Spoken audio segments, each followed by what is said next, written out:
Anak, sigurado ka na ba dyan sa desisyon mo? Ano ba namang klaseng tanong yan, Nay? Siyempre naman ho. 10 taon ko ng boyfriend si Benedict. Handa na po akong pakasalan siya.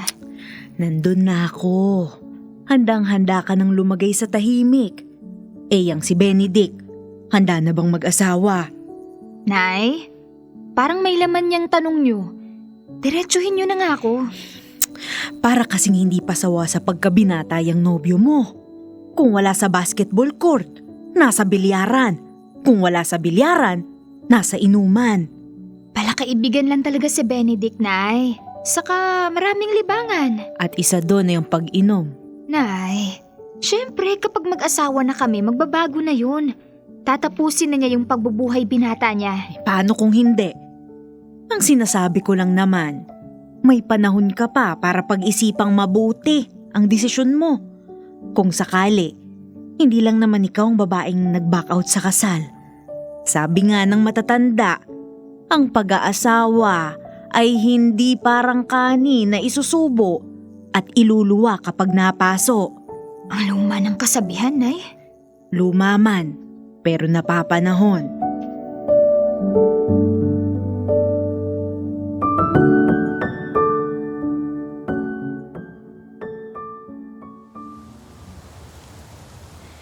Happy Valentine's! Wow! Candlelight dinner sa balkonahe. Grabe tong pa-rose petals mo mula pinto hanggang dito ha. Ilang roses ang nagamit mo? Nagustuhan mo ba? Oo naman. Sa sine ko lang napapanood itong mga ganito eh. Upo ka na. Ang sasarap ng mga pagkain ah. Paano mo niluto lahat ng to? Hindi ba may trabaho ka today? In-order ko yung iba. Puro paborito mo yan. Kain na.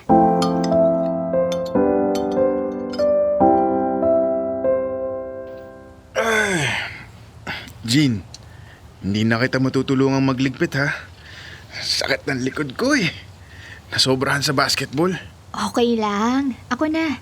Pero bago ka tumayo, may gift ako sa'yo. Talaga ba? May gift pa?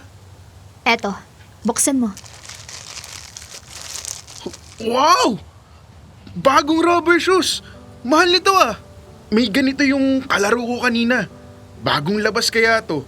Makapit sa higto kaya kahit tumakbo ka ng tumakbo, hindi ka madudulas. Napansin ko kasi na matagal mo nang tinitignan yan. Kaya pinag-ipunan ko. Para naman ma-surprise kita ngayong Valentine's. Na-surprise mo ko talaga, mahal. Salamat ha. Mwah! Happy Valentine's. Oops! Meron pa. Dami ko namang regalo. Buksan mo. Relo! Ha! Ang ganda nito, mahal! Favorite color ko pa. Waterproof yan. Saka scratch-proof. Pwede mong isuot kapag nagbabasketball ka. Oo nga, ang gara. Salamat, mahal ha. Bukas na bukas isusuot ko na to. Oh, punta muna ako sa kwarto ha. Baka hinihintay na ako ng tropa sa opisina. Maglalaro kami ng online game. Sige, enjoy ka. Ikaw? Magpapahangin muna ako dito sa balkonahe. Tapos, magliligpit. Oo nga, marami-raming petals ng roses yung wawalisin mo. Saka, ibababa mo pa tong pinagkainan natin. Oo nga. Maya-maya na. Sige na, laro ka na. Okay lang ako dito.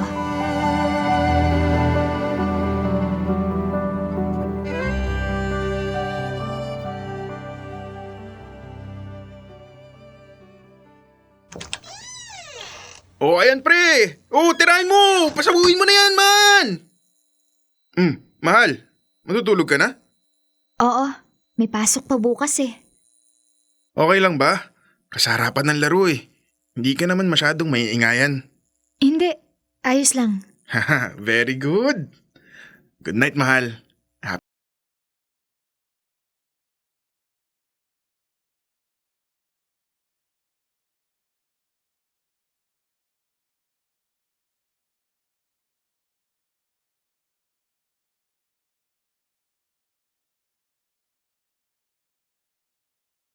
Morning, friendship! Mukhang puyat na puyat ah. Parang nasobrahan sa pag-celebrate ng Valentine's, no? Puyat na puyat. Doon ka lang tumama. So, kamusta naman ang mega ultra super preparation mo sa Valentine's dinner nyo? Doon sa balkonahe ng bahay nyo. Ano, success ba? Oo. Abay, buti naman. Ilang buwan mo ding pinag-ipunan yung mga regalo mo. Ang mamahal naman kasi. Magre-regalo lang din ako. Siyempre, yung gusto na niya. Agree naman ako dyan. Na-surprise naman ba si Benedict sa mga pa-effect mo? Oo naman. Oh, ano naman ang surprise niya sa'yo? Sigurado bongga din yan. Alam mo naman ang mga asawa natin kapag Valentine's, pasabog kung pasabog. Wala. Wala? Totoo ba? Oo nga. Baka walang budget. Alam mo namang maliit lang ang sweldo ni Benedict kumpara sa akin. Wait. Kahit isang petal man lang ng rose, wala? Wala nga. Okay lang yun. Hindi naman ako nag-e-expect. Alam mo, sa akin ha, hindi okay yun. Grabe naman yung si Benedict. Dumaan ng Pasko, bagong taon. Anniversary nyo, birthday mo, at ngayon naman, Valentine's ha? Kahit isang balot ng pulburon, wala man lang niregalo sa'yo. Okay lang nga. Pero ikaw, tuwing may okasyon, grabe ang preparasyon. Parang mali na yan, girl eh. Parang unfair. Wala man lang ka-effort yung asawa mo, nakakairita ha. Ito naman. Hayaan mo na. Mabuti pa kumain na tayo. Wait, eto. Pero siguro naman, pinaligaya ka kagabi, no? Yun totoo? Oo, yung totoo ha. Ibulong mo lang kasi baka masyadong SPG. Baka may taga-MTRCB dito sa pantry, mamemohan tayong dalawa. Yun totoo nga. Oo nga. So, nag-costume siya, ganyan. Nakailang rounds. Sunset to sunrise, yung ganap. Nako, Frenny kwento ka na, dali. Ang totoo.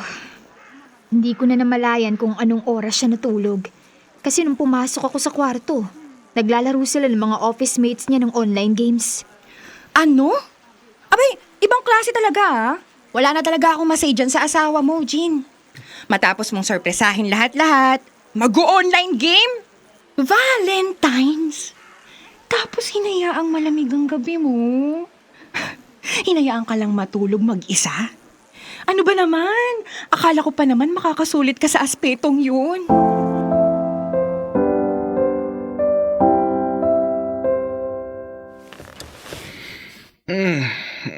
Ang aga mo namang nagising. Sabado ngayon, mahal. Sana nagpatanghali ka ng gising. Ang dami ko kasing kailangan gawin. Maglilinis ng bahay. Sinisipon na ako sa alikabok. Maglalaba kasi isang bundok na yung labahan natin. Pamamalansya. Tambak din yung hugasan sa kusina. Ganun ba? Oo, magpapalit din ako ng bedsheets. Kinakati na ako. Ang bigat pa naman ng kobre kama natin. Siguradong masakit na naman ang likod ko mamaya. Mas madali sana kung may katulong ako kahit sa pagsasampay man lang. Siyempre naman. Mas madali talaga ang lahat kapag may katulong. Oh, labas muna ako, mahal. Init dito sa bahay. Para din makapaglinis ka ng mabuti. Mahirap naman kung padaan-daan ako habang naglalampasok ka ng sahig. Makakaabala lang ako sa'yo at baka matagalan ka pa sa paglilinis. Saan ka pupunta? Diyan lang, kinaboyet. Magja-jamming lang saglit.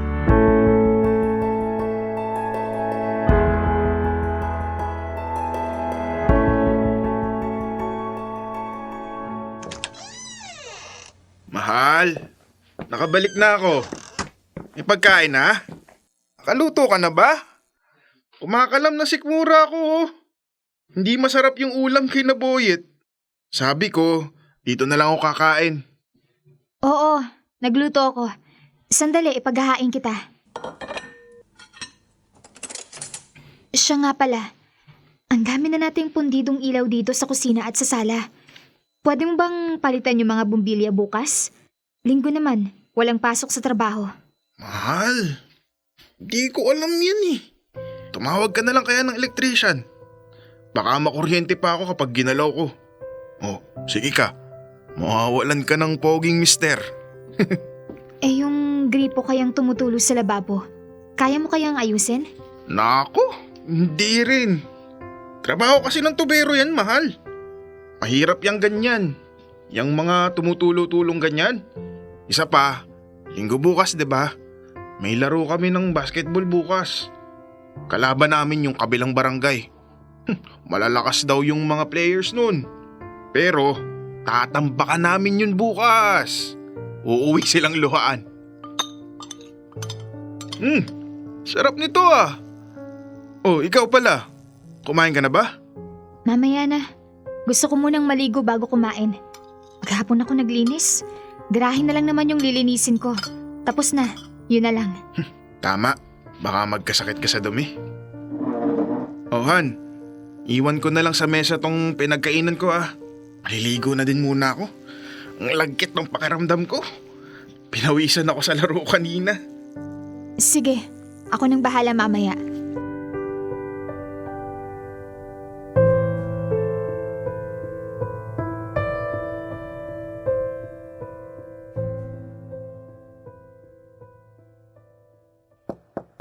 Ate Jean? Sunny! Pasok! Buti pinuntahan mo ang ate. Ngayon lang din naman ako pwede. Alam mo naman, may trabaho Lunes hanggang Biyernes. Ano ba ipapagawa mo? Yung mga bumbilya lang na pundido. Pakipalitan. Nakabili na ako ng bago. Ah, ang dali lang naman ito. Bakit di mo na lang pinapalitan kay kuya? Ikaw na. Oh, ate, tapos na. Ganun lang kabilis. Ano pa? Yung gripo sa lababo, Sunny. Tumutulo kahit nakasara. Alam mo kayang ayusin? Ito ba? Iigpitan lang to ng ganito. Oh, wala nang tulo. Ganun lang pala? Ituro mo lang kasi kay kuya para magawa agad. Sayang yung tubig kapag ganun. Meron pa ate. Sabihin mo na. Huwag ka nang mahiya habang nandito ako. Sunny, yung main door. Kapag sinasara o kaya binubuksan ng ingay-ingay, magagawan mo ba ng paraan? Siyempre naman. Pag ganyan, pinupunasan lang ng langis itong mga hinges ate. Ganito. Oh, sige nga. Isara mo. Tignan natin kung maingay pa. Wow! Wala nang tunog. Ang galing mo talaga. Meron pang kailangan gawin ate? Wala na. Okay na. Salamat ah. Alam mo, tingin ko, namimiss mo lang ako kaya mo ako pinapunta dito. Kayang-kaya naman ni kuyang gawin yung mga yan. Kapag namimiss mo ako, sabihin mo lang. Pupuntahan naman kita. Mas matagal pa yung biniyahe ko sa mga pinapagawa mo sa akin eh. Dito ka naman ng hali ha. Niluto ko yung paborito mong sinigang. Yung mga karne, may konting taba sa dulo? Oo, half-cook yung kangkong. May siling haba? Siyempre! Tapos kulay-pula yung sabaw kasi kumatas yung malalaking kamatis sa nilagay ko. Tapos yung sabaw, pinagugasan ng bigas? Tama! At tinimplahan ko ng konting patis. Ayos! Kain na tayo ate.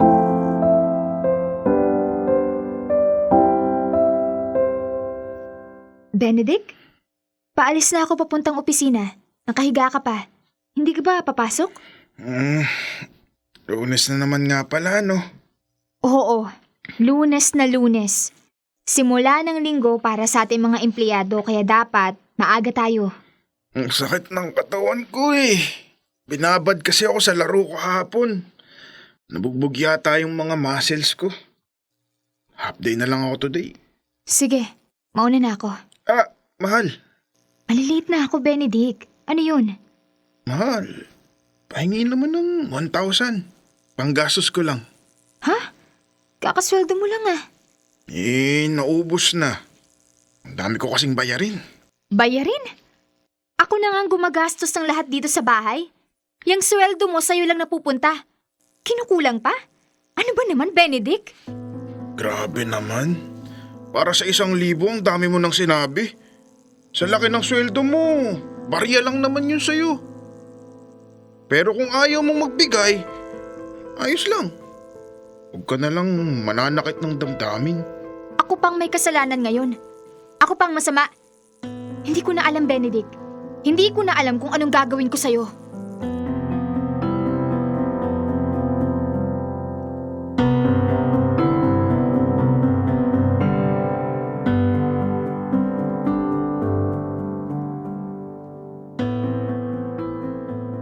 Dear love, sa mata ng iba, Maswerte ako kay Benedict.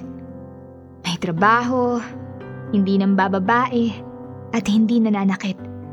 Kaya hindi nila maintindihan kung bakit ko siya hiniwalayan. Well, kasi nga marami silang hindi alam. At hindi na para ipaalam ko pa sa kanila dahil ayoko din namang sirain ang imahe ng asawa ko sa ibang tao. Ang totoo, pabigat si Benedict sa buhay ko. Para talaga akong kumuha ng bato para ipukol sa sarili kong ulo. Tama nga ang nanay. Sana una pa lang, nakinig na ako sa kanya. Hanggang ngayon, naririnig ko pa rin umaalingaw-ngaw ang kasabihang binitawan niya bago ako magpakasal.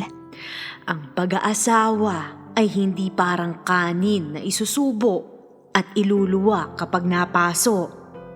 Kaya kung kayo ay nagbabalak ng magpatali, siguruhin yung tama ang taong inyong napili.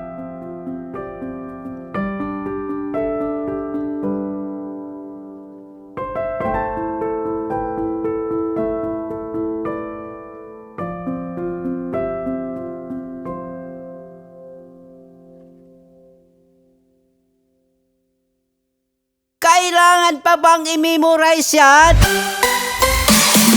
Love Radio. Basic!